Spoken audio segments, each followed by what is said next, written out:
So today I want to talk about cravings and in terms of gambling cravings. And I don't have any conflicts of interest to declare and just want to kind of jump right into things. So this is kind of the overview of the different things we'll be talking about with this topic today. You'll also be getting a handout, which I believe Ted and Nan are passing around right now. So that will be kind of the in-depth kind of extension of what this presentation is about. So that's the handout you'll be getting. This is a handout that we worked on at UCLA with our staff, and as you can appreciate, people like Dr. Rosenthal and Dr. Fong working on this as well. We've kind of put our best efforts into giving you a resource that we believe is comprehensive and also based on scientific evidence about what's supported in terms of coping strategies for patients with gambling cravings. So why should we care about cravings? This is probably a good place to start. Cravings and our attention to cravings is probably underwhelming in terms of what we see in treatment, in terms of what we see even presented at a lot of the conferences nationally and on the state level. I don't see enough presentations on this topic, despite the fact that cravings are correlated with the severity of gambling disorder. Cravings and the inability to deal with cravings is correlated and predicts relapse and treatment attrition, poor outcomes.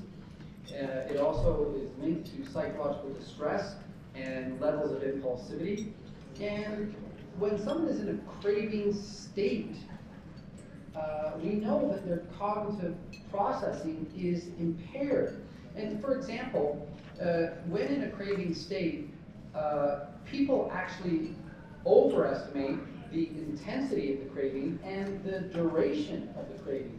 And that's why sometimes you'll see people say, oh, this is relentless, it's going to last forever, I can't handle it. Because cognitively, in a craving state, they're not accurately assessing or processing the experience of craving in a way that's accurate. So for all these reasons, craving, I think, is something we should be paying more attention to. Interestingly enough, one difference between gambling disorder and substance use disorders, more broadly, is that craving is actually a core criteria for substance use disorders, where it is not a core criteria for gambling disorder. A lot of people don't know that. I mean, if you read the criteria, you do, but a lot of people just, even in talking, are like, oh, I thought it was. So let's kind of define craving. A craving is simply just a desire to experience the effect of a substance or behavior so strong that it can distract the person from everything else in their life. Now, I use this definition on a very kind of a pragmatic level so that clinically we can kind of wrap our hands around it, but also so that in talking to our patients about it, we can also translate it in a way that's pragmatic. Although, if you go into the social science literature and you look at craving and the different complexities of craving, how it's measured, the neurobiological underpinnings of cravings and so forth, it becomes an incredibly complex topic that in the literature you can do a deep dive. We have academians in the various universities around the world that have spent 30 years and this is all they study is craving. So it is incredibly complex. And craving can be differentiated from an urge. Sometimes we use them interchangeably, but a craving is really kind of that desire, where an urge is kind of an impulse to act on that desire, although sometimes we use them interchangeably. There was actually an 89 study where they actually looked at what's the best language to use with patients, and they actually did this survey. It was published in the Journal of Addictions, and basically just talking about like an urge or desire is probably pragmatically. People don't really use the word craving in terms of its purest sense. I don't want to get into an extensive discussion about the neurobiology of craving, other than to say that there are a cognitive process, a cognitive aspect to this. There is a affective part to this, and then in terms of neurobiologically, how we appraise a particular stimulus influences whether or not all of these things are called into motion. And even, again, I could talk literally for 2 hours just about this slide and the neurobiology of craving and addiction more broadly. And we often even talking about just dopamine, right? When we talk about dopamine, there's 5 different dopaminergic receptors in the brain, and each one of them have different functions, whether it's D1, D2, D3, or D4, or D5. Some have to do with more impulse control, some have to do more with attention, some have to do with motivation, and so forth. And so I think what it's fair to say with patients is that while there is this neurobiological underpinning to craving, and it's associated with neurotransmitters in the brain that can create this kind of mood altering experience, that can be modulated by how you actually think about things. And we're going to talk about this because this is what we do in therapy. We kind of help patients kind of interpret and attach different meanings to cravings, and in doing that, they can reduce the intensity, the duration, and the frequency of cravings. But in terms of biologically, neurobiologically in the brain, you have this surge of neurotransmission of dopamine all throughout the tegmentum into the amygdala, all the striatum, the basal ganglia area of the brain, into up until the frontal cortex, and it's kind of motivating us to anticipate a reward, but it's also linked to history and memory and learning and paired associations from the past. And so it really is kind of this very complex thing. And in the handout, I've mentioned a couple of different links and YouTube things that you could watch if you really want to get into but I could literally, again, consume the entire time today just talking about this. And I think it's beyond really what we want to get into, other than to say, yeah, there's a whole science that looks at the neurobiology of craving, and obviously looking at how we can kind of modulate and modify and influence cravings. So one of the things, and I don't know if this made this to the handout, and if it didn't, that's fine. You can email me and we'll send you a copy. We use a craving scale. There's lots of different ones out there. This is one that we've just kind of designed as a clinical tool. And really, it's based on kind of the Penn alcohol scale, craving scale. And what we take a look at is the duration of cravings, the time spent consumed with cravings, how intense they are, whether or not they were able to resist the craving, and what was their response to craving. And we get very granular in every session with a patient. We get very granular in terms of how much time, how often, and get them to think about that. How strong was it? And whether or not they resisted it or whether they gave into it. We also ask a little bit about how much time was spent in terms of hours and minutes, ballpark, and then also whether or not how many episodes of gambling and the overall outcome of that gambling, and then to get them to think a little bit about, all right, when you had these cravings, what, how much money was won or lost, and whether or not, what percentage of their weekly income that constituted. And this is to get people to think about the craving and the impact of the craving in terms of their gambling recovery, their gambling behavior. For example, just even thinking a little bit about how much money did somebody win or lose. That's 80% of their weekly income. And, they spent 24 hours gambling, but, what's 80% of 40-hour work week? That's 32 hours. So in this money that you lost, you actually have to work 32 hours to get the loss of that money. And so this idea, and I often talk about the value of time to patients, and if they value time, realizing that it's not just the time gambling, it's the opportunity cost, it's the cost of the time that they had to spend to make the money that was lost gambling, and so forth. And then obviously thinking about the things that triggered the gambling, and looking at all the various, these are the ones that typically we see treatment-wise are the things that often give rise. Notice that a lot of them are kind of unpleasant, uncomfortable affective states that give rise to craving, right? And so, and that becomes like almost an automatic response, right? There is this cue association of learned behavior associated with this. So by the way, that scale, if you don't have it, fire me off an email and I will email you that. You can use it in treatment on a weekly basis with patients. And you won't be surprised to learn that successful treatment over time, you're going to see a reduction in how much time is spent with experiencing craving and the extent to which it has an impact on their gambling behavior. But I like to do that weekly in therapy with patients so they can see that change over time. So let's talk about kind of this idea. And again, cognitive behavioral therapy, we're pretty much familiar with that. This idea that the thoughts that I have create feelings, and the feelings influence behavior, which in turn then that behavior, subsequently reinforces the thoughts. For example, if someone has a thought, my cravings are stronger than my willpower. I can't resist cravings. And then how is that going to make somebody feel? Well, I'm going to feel hopeless. I'm going to feel discouraged. I'm going to feel, like I'm powerless over the ability to kind of control that thought. And it makes me feel those things. And then I go out and gamble. And then the gambling reinforces the thought, right? See, I just gambled. That tells me that I can't win this tug of war with my cravings and urges, and I am powerless, right? And sometimes patients don't realize that cyclical nature and the spiral. And again, I love this kind of quote by Henry Ford. Whether you think you can or think you can't, you are right. It's kind of an interesting quote, but in cognitive behavioral therapy, it's like, hey, it took time to kind of have your thoughts, feelings, and behaviors kind of get you into this addictive pattern of behavior. The good news is we can change your thoughts. That will change the way you feel, and in turn, it will change the way you behave. And we can use your thoughts to get you out of this addiction. So I'll often ask patients to kind of talk about what are their beliefs about cravings.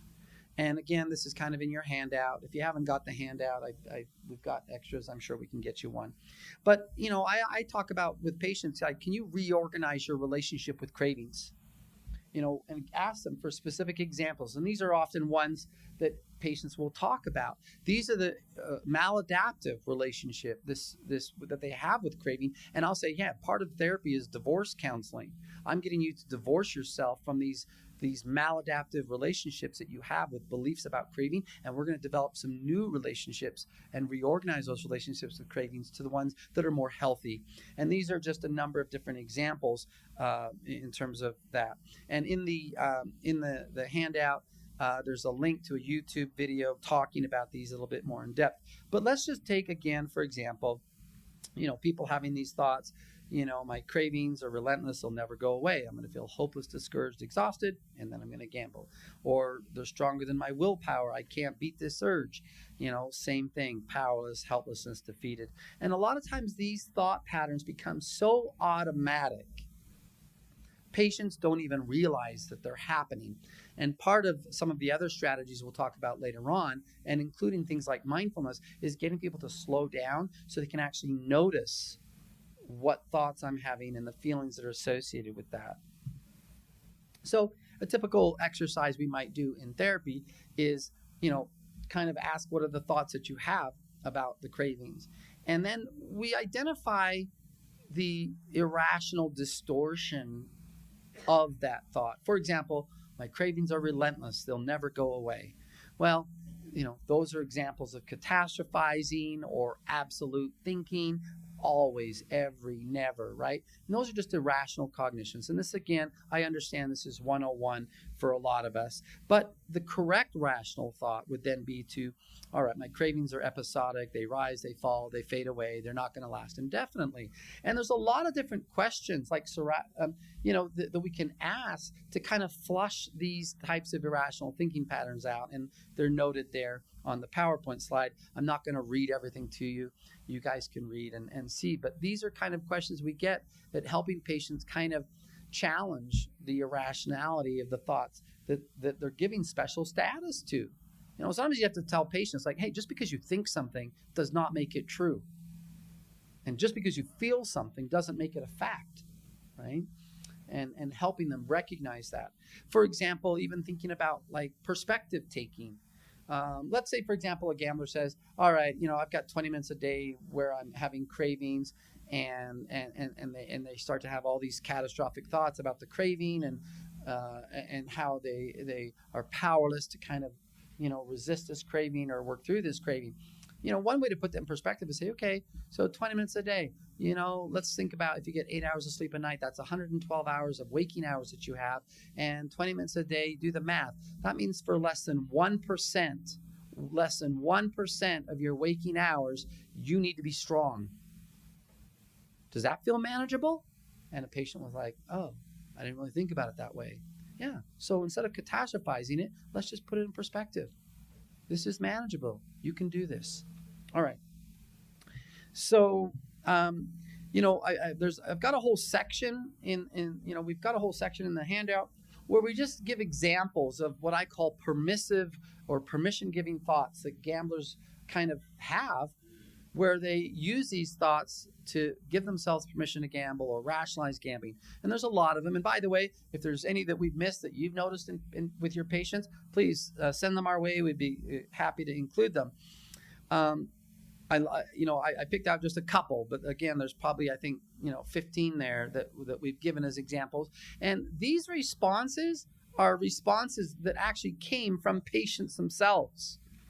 I don't just spoon feed them these responses. I'll say, okay, here's a number of different types of thoughts that people have about their craving. Which ones resonate for you? Oh, this one. And then I'll say, okay, well, let's think with your rational mind.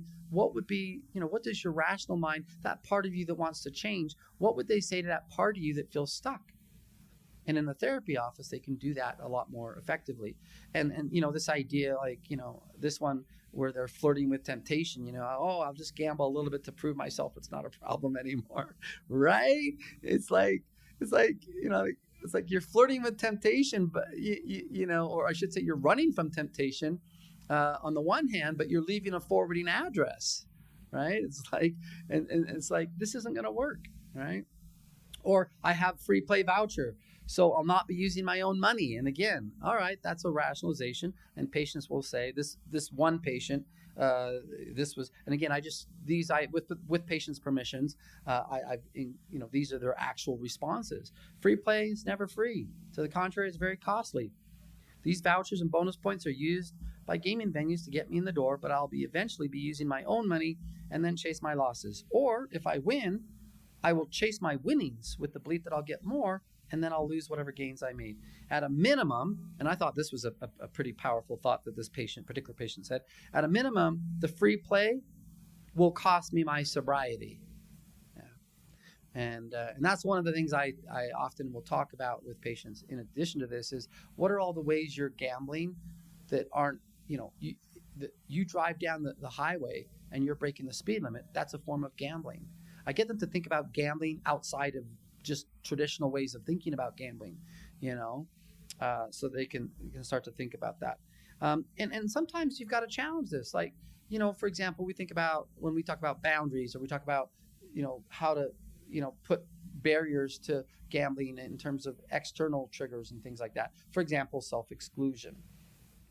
In Nevada, self-exclusion is a little bit trickier than in California, all right, because there's so many. But when you self-exclude, it at least stops the advertising, and it stops the free points. Like, you forfeit all of your points on your player card. Sometimes that's a hard step to get a gambler to say, well, I don't want to lose out on all of my points. I had one patient had so many points, he could, literally, he's at like the top level. This guy flies into Las Vegas, picked up in a nice limousine, penthouse in the gaming venue that he goes to.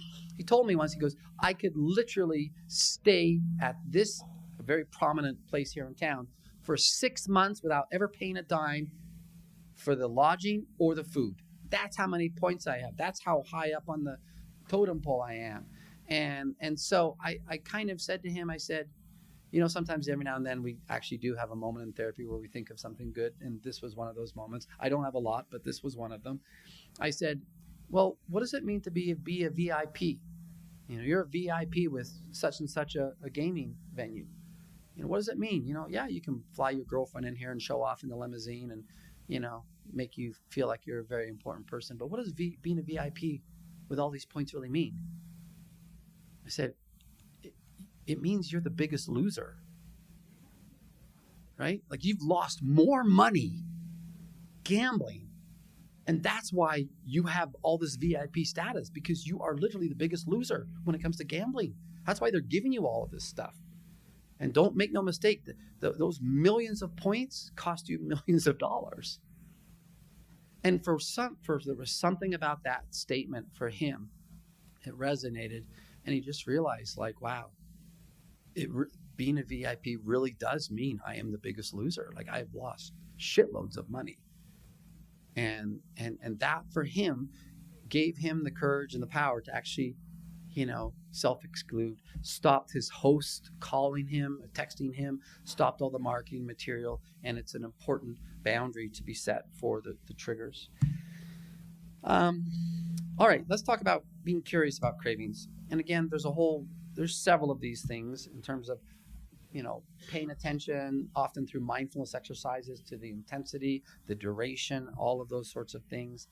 But I'll often, ask patients to say, all right, pay attention to the craving. And if you have access to money, is the craving different than if you don't have access to money, right? Because a lot of this anticipation of a reward comes if there's actually the mechanism to go and gamble. But if you don't have any money, then the intensity of that is completely diminished. And there's an interesting study in there. What can gamblers learn from smoking?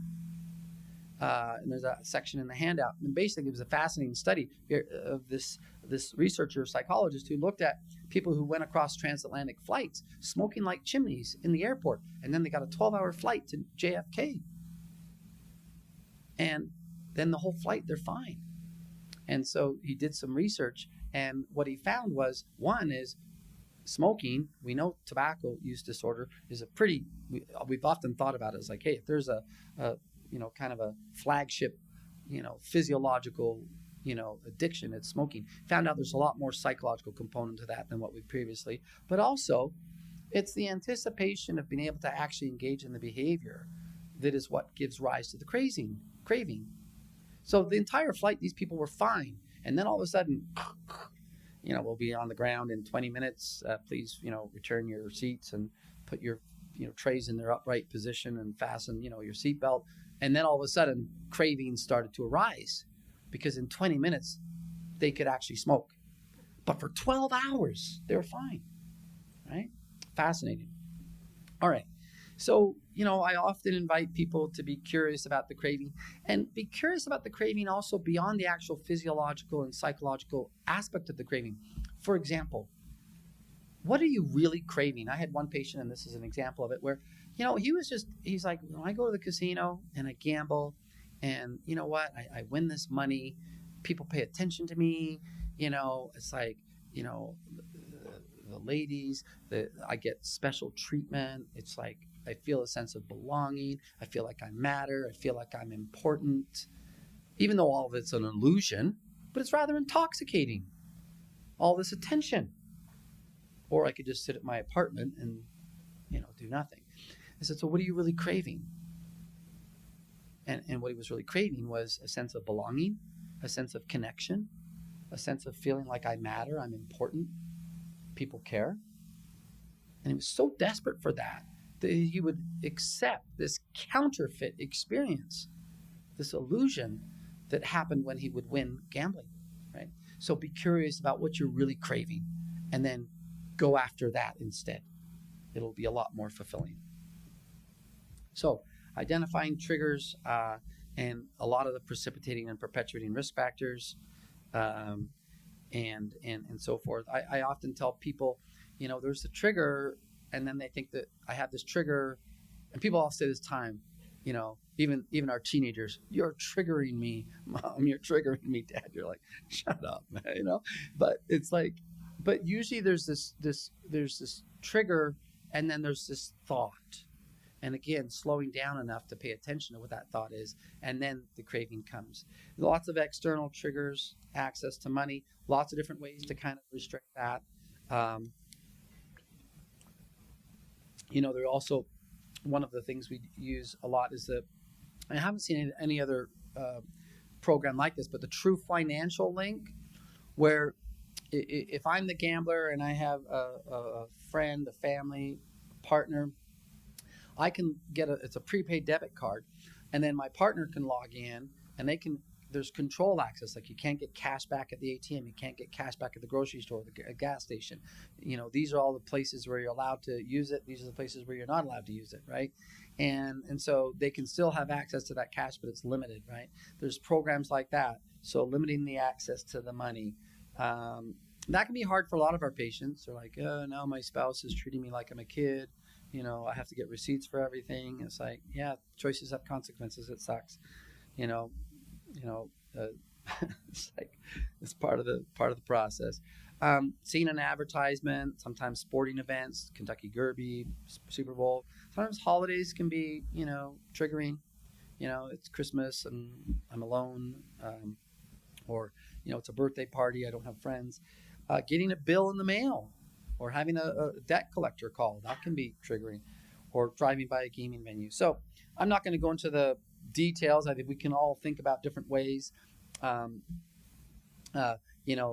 Fong talked about like Gamban. That's an app people can put on their phone to kind of block some of the gaming stuff and whatnot. So these are all and some of these are first order changes, second order changes. Again, I don't think we need to belabor that, but certainly we need to help patients identify the triggers. What are the highest risk triggers, and then what are the interventions? The internal triggers, a lot of the unpleasant affective states, but also be aware that positive states. Hey, I had a really great day, or hey, I got a bonus at work, and these kind of positive experiences can be triggering for a couple of reasons. One, because I've got something I didn't plan on having, and that could trigger it. But for some people, I don't know if you've ever thought about this, but if someone's a very shame-based kind of an individual, happiness is an unpleasant feeling because they don't believe they deserve to be happy.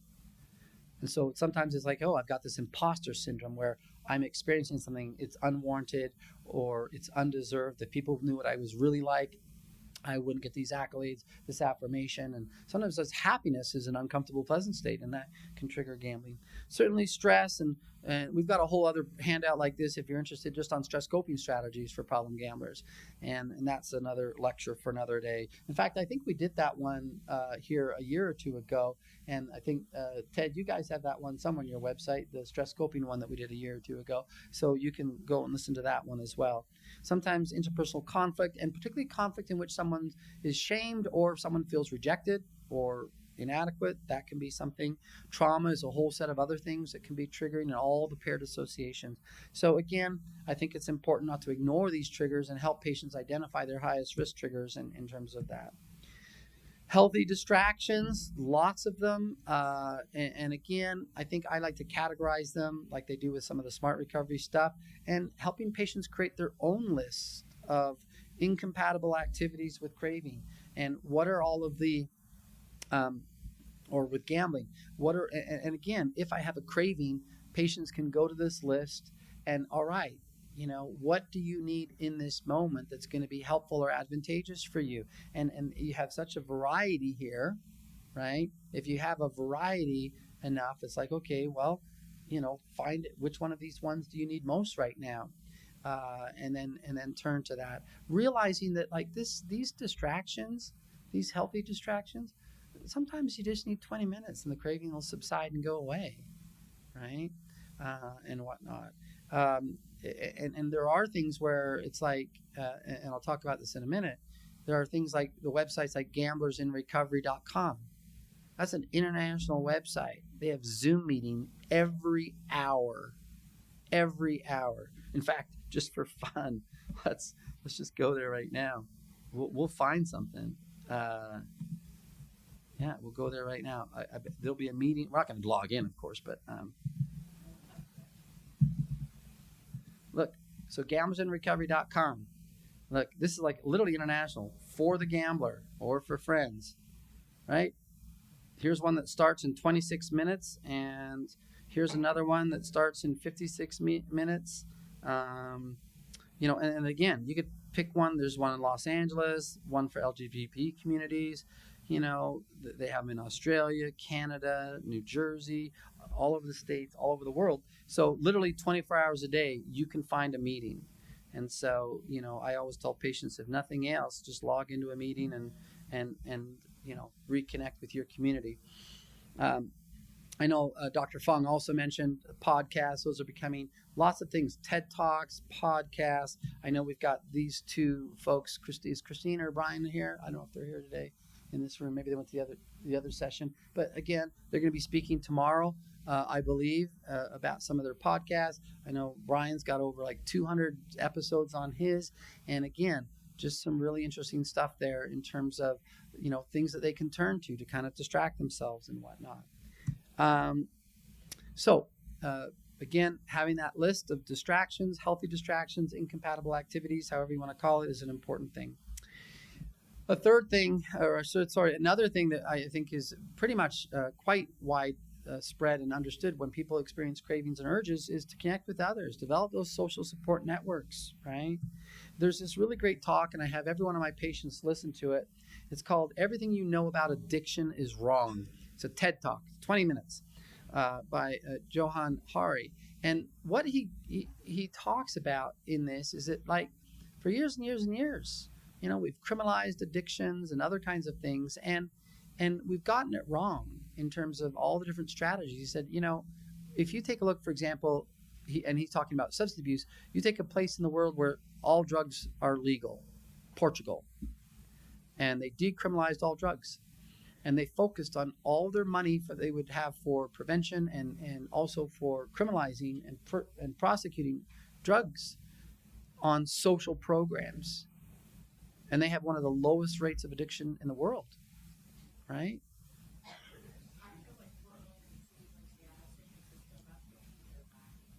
Yeah. So right. So somebody's making a comment. Some of the stuff that's going on with Oregon, and they're stepping back a little bit from what they kind of had this laissez-faire on drugs, but then it became people are using needles on the streets and right out in open public, and so that program has really struggled, and now legislation. Dr. Murata, have they rescinded that legislation in Oregon yet? It's in process. I think they're going to step it back a little bit, but you're right, and that's what Portugal, I think, did right, is they decriminalized it, but they also put all of these millions of dollars into connecting people that had been addicted to social programs, vocational rehab, all these kinds of things to help them connect with other people. And they have one of the lowest rates of substance use addiction in the world. But anyway, in this talk, the main point of this talk that I want my patients to see is, the critical nature of connecting and social connections. And again, there's lots of different ways people can connect with others, right? The Gamblers Anonymous meetings, the Smart Recovery meetings, there's meetup groups. Pick what you like. You like photography, you like hiking, you like running, you like scrapbooking, you like going out and trying new restaurants. There's meetup groups for everything, right? They can go to those. Connecting with family, friends. I got meetup groups there twice. Sometimes just going out and doing some volunteer work, right? Coworkers. Sometimes, in some of these various contexts of where you're meeting strangers for the first time, sometimes people can share and be vulnerable with a stranger in ways that they've never been able to be with anybody else that knows them. And that can often yield some really powerful experiences. In addition to just telling patients to kind of connect with other people, I also focus some of my therapy with patients on helping them understand how, right, to connect. And, one of my patients just said, hey, I'm his words, not mine. He goes, I'm a social retard. And he's like, I have no idea how to really kind of connect with other people. And so, we talk about different ways that people can do that. And there's a whole article on this that I'm happy again to share if people are interested, but just on being authentic, you respect boundaries when you interact with people, staying focused on being present in the moment. If you're on your phone or other kinds of things, people feel that, and they don't feel like, hey, why am I talking to you? You're looking at your phone. You're not interested in what I have to say. Moving past that surface level, share in the conversation, right? Have these bilateral conversations, bidirectional, if you will. Being genuine with admiration, and I think part of being genuine and admiration to other people is specific. If you say, hey, you look nice, like that just feels generic. It's like, hey, I really, really like the way you did your hair. Hey, I really like that outfit on you. That looks great. And this is what I love about it specifically. And saying that authentically and genuinely, right? Um, uh, Scheduling time so that when you are, interacting with other people, that you really have nothing else on your mind, that you can actually focus on those interactions, maintaining eye contact and smiling while you have those conversations. So these are things sometimes helping gamblers really kind of have those interactions. And then sometimes you have to understand, I've had some patients where they really have to abandon their entire friend group. Because one is like, well, my friends are at the casino. That's where my friends are. And then we have to have a whole discussion about, well, let's talk about what a friend is. Like I'll often say, well, a friend is, someone who inspires you to be your best self by being with them. Are these people inspiring you to be your best self? Or is it misery loves company kinds of friendships, right? So I have a gambler I'm working with right now, young kid, and he's a sports bettor. He's like, yeah, I got all my friends from high school now are in college, and all my friends, like, this is it. This is the thing. We sports bet. And that's like his entire friend group. All of his friends from high school. They're into that now. And he'll concede that they're all addicted, but he's the only one in treatment. I'm like, look, man, you got to decide, like, if being with them, if they can't respect the fact that this is one thing you don't want to talk about, you have to question whether or not they're really your friends. And he's wrestling with that right now. He may lose his whole friend group. These are kids that he's grown up with in high school, and they're all into gambling now. I said, there's got to be one that's not into gambling. It's like every one of them. I'm like, wow. I said, yeah, that's a big ask. Let go of your entire friend group and you got to develop new friends. And that can be hard. Ted, we're going to 11:30. Okay. This is, speaking about that gamblers in recovery, this is one patient. He's like, I had a craving at 2 a.m. in the morning. Part of me wanted to rationalize gambling, telling myself, there's no one else I can talk to at such an early hour. Then I remembered the website, international website, found an online meeting hosted in Dublin, Ireland. Listening to other gamblers, he also mentioned, he goes, it was hard to understand their accents. And he tried to say it in an Irish accent and he failed miserably. It was kind of funny. Listened to other gamblers from across the world, and their experiences gave me hope and inspired me to abstain from gambling. My craving went away and I regained perspective about my recovery from that meeting. Thank God for the Irish, she said. So, certainly a balanced lifestyle, right? Self-care. Some of you guys are familiar with the Wheel of Life balance. If you're not, just Google it. Wheel of Life balance. It's kind of come from the life coach community. They've done a really good job with this particular tool. And you kind of rate on a scale of 1 to 10 these different domains, and then you draw the lines. You can see very readily, where my life is out of balance, right? And they have different domains, right? My relationships, my financial well-being, my friendships, my physical health, and so forth. But it goes without saying, we need to eat healthy, move more, sleep, getting proper sleep hygiene. And some of these people have been up gambling all night, and they've completely disrupted their sleep patterns, right? But really focusing on nutrition, physical activity, sleep hygiene. And we have at UCLA, we developed a very, very extensive handout on this. Again, happy to share it. I was teaching about 300 providers in California on nutrition. So I had to delve into my research on this. And I have to say, not happy to say this, but it's true. The most empirically evidence support nutritional lifestyle is what? It's a whole food, plant-based lifestyle. Hands down, not even a competition. Miserable, makes me miserable to say that, but it's true scientifically. Those steak sandwiches and hamburgers. I can't even talk about this. I'll get depressed. Let's move on. All right. So physical activity. By the way, just on a serious note, and aside, if you go to nutritionfacts.org, Dr. Michael Greger is probably one of the most prominent people on the science of whole food, plant-based lifestyles.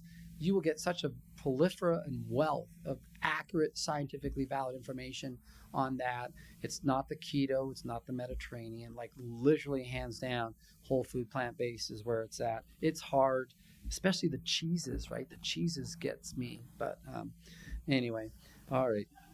Sorry, pull myself together here. Sleep hygiene, right? Getting proper sleep, and there's a whole like sleep hygiene is something we all have to really focus on, and that's an important part because all of the neuroconnectivity in various parts of the brain get reset or rejuvenated with healthy sleep. And there was one fascinating study done a while back where when people were sleep deprived, they took a look at the some of the cognitive functioning and the neuroconnectivity with people who were sleep deprived. And it's almost like you disproportionately focus on things that are negative. So you tend to be more depressed and a whole lot of other things. But in part, it makes sense, right? Like if I'm sleep deprived, it's like my brain knows I'm vulnerable. I don't have my A game right now. And so you're focusing on any threat and negative potential harms. And so, just interesting, fascinating things about sleep and the importance of sleep and getting people sleep. The mindfulness approaches to craving, well, again, I've got a YouTube, if you go to the YouTube channel on the UCLA Gambling Studies website, I've got a whole hour-long presentation I've done on this, but there's 5 different ways in which mindfulness can be helpful, but certainly part 3 there is helping you let go of the thoughts. When those thoughts, come, being able to let go again and again and again, or being curious about a craving in a non-judgmental way, right? And that's part of all of the mindfulness-based relapse prevention stuff. But when people slow things down, I love this quote. It's often been misquoted and misattributed to Viktor Franklin and a few others, Steve Covey even. My research assistants went through and really did their homework on this, did a deep dive. This Dr. Rollo May is who this quote is and should be attributed to. Between the stimulus and the response, there is a space. In that space is our power to choose our response. And in our response lies our growth and our freedom. And what mindfulness does is it helps people slow down enough that they can actually be present and notice that space. And that's enough of a pause that they're able to make a better decision, right? And not succumb or give in to those particular cravings, right? Urge surfing. This is out of all of the group up in Washington. Alan has passed on, but Sarah Bowen's taken on his work, and they've done some great things with the urge surfing. I'm not going to get into this in extensive detail. There's a quote on it from Sarah Bowen in the handout, and there's an entire book that they've written on mindfulness-based relapse prevention. But urge surfing is kind of like this idea of I can be present with this craving. The craving does not have to be the enemy, and I can be curious about how I feel with a craving and not give special status to it, but not ignore it. A lot of times patients misunderstand, I'm going to be mindful with this craving so it goes away. That's actually really that's the antithesis of a mindfulness approach to a craving. A mindfulness approach to a craving would say, I'm going to be present with this craving. I'm going to create some space. This craving can be here with me as long as it wants, and I'm going to be curious about it. I'm not going to give special status to it, but I'm not going to ignore it either. I'm going to be curious about how I actually experience this craving in terms of my bodily, felt, somatic experience, sensations. And again, I'm not, and then it will ultimately, the craving will fade and subside. But the purpose of a mindfulness approach to craving is not to make the craving go away. It's actually to be more familiar and present with how your body and actually experiences a craving, right? And then that way the craving, you kind of reduce that negative energy of a craving so that it doesn't have this mystical power that sometimes, So anyway, lots of materials out there on urge surfing. You could just type that into YouTube or Google. You'll get a whole constellation of things there. The Mindfulness Awareness Research Center at UCLA, lots of things there, that free mindfulness materials that people can do as well. All right. So I had a patient come in recently to my office and I said, so what have you done on your own to cope with cravings? And in 25 years of clinical work, I have never, ever had a patient ever say this to me. This was a first. I did everything ChatGPT told me to. I was like, what? It's like, I did everything ChatGPT told me to. I was like, okay, that's a first. I said, I need a minute. I don't even know what to say to that. So I thought it'd be fun. What you have is you have our handout. Dr. Fong, myself, Dr. Rosenthal, Dr. Campos, we've jumped into the social science literature and we've given you the best that we believe, not just we were able to come up with, but what the field has to offer. And now we're going to see what ChatGPT has to offer. And we're going to see, so there's going to be a UCLA versus ChatGPT. Are we ready for this? I'd like to say I could prepare all of this, but the point is that, just in this hour, God knows how much information ChatGPT has just gathered while I've been giving this talk. And so let's do treatment, strategies to cope with. I'm nervous, you guys. I have no idea what this damn thing's going to say, but we're about to find out. All right, let's see how we did. Oh, God. Kind of makes you feel really inadequate, right? Let's see how we did. All right, enough ChatGPT. Stop already. No, okay, so cognitive behavioral therapy, sir. We talked about cognitions, right? We got that. Yeah, we get a point for that. All right. So one for UCLA, one for ChatGPT. Mindfulness, we just covered that. So all right, we're 2 for 2. Finding alternative activities. Hello, we got that. All right, we're doing all right. Support groups, we talked about GA, we talked about smart recovery. Setting limits, avoiding triggers. We talked about triggers. Thank God we got that in there. Seeking professional help. Well, that's just implied, I think. Do we get a point for that? Sure, we get a point for that. Medication. We didn't go into medication management, and part of the reason is, right now, the medication, there's no FDA-approved medications for gambling disorder. There are a number of off-label types of experiments and pilot studies, things like naltrexone and whatnot that are being experimented with, but the jury's out on that research, and some of the research is mixed in terms of what the findings are. So we don't want to put things in there. There is one article, if anybody's interested in it, that takes a look at medications. Most of the medications that are prescribed off-label right now for gambling disorder are about gambling disorder more broadly. They're not targeting cravings per se, right? The most prominent medication that's being prescribed off-label right now is naltrexone, or the extended release Vivitrol, right? That's what people are using for craving specifically. And people say, well, what about Ozempic? And I was like, okay, well, the jury's out on that too, right? We'll see. Right? Don't wait for it. There'll absolutely be a clinical trial on substance use and other kinds of addictions for Ozempic. Getting a supportive environment, we talked about that, right? So how did we do with ChatGPT? I think we did all right, right? So what did we, but isn't that fascinating? I mean, that's interesting, right? Like, came up with some pretty good suggestions. So what? Well, first, we've got to make stress coping strategies an important part of treatment with problem gamblers, and specifically, targeting cravings, okay? And the second thing is ChatGPT has great information, but as therapists, we still have our jobs for now. And then in terms of readings, these are 2 books that I believe have some really good evidence-based science, and if you want to delve into craving a little bit more, where I think they translate some of very, very complex, sophisticated studies in the social science literature. When you get into craving and a lot of the neuroimaging stuff, it gets pretty complex, and I think these 2 authors do a nice job of untangling this in a way that's tangible for the average person. So these are 2 that I would recommend as well.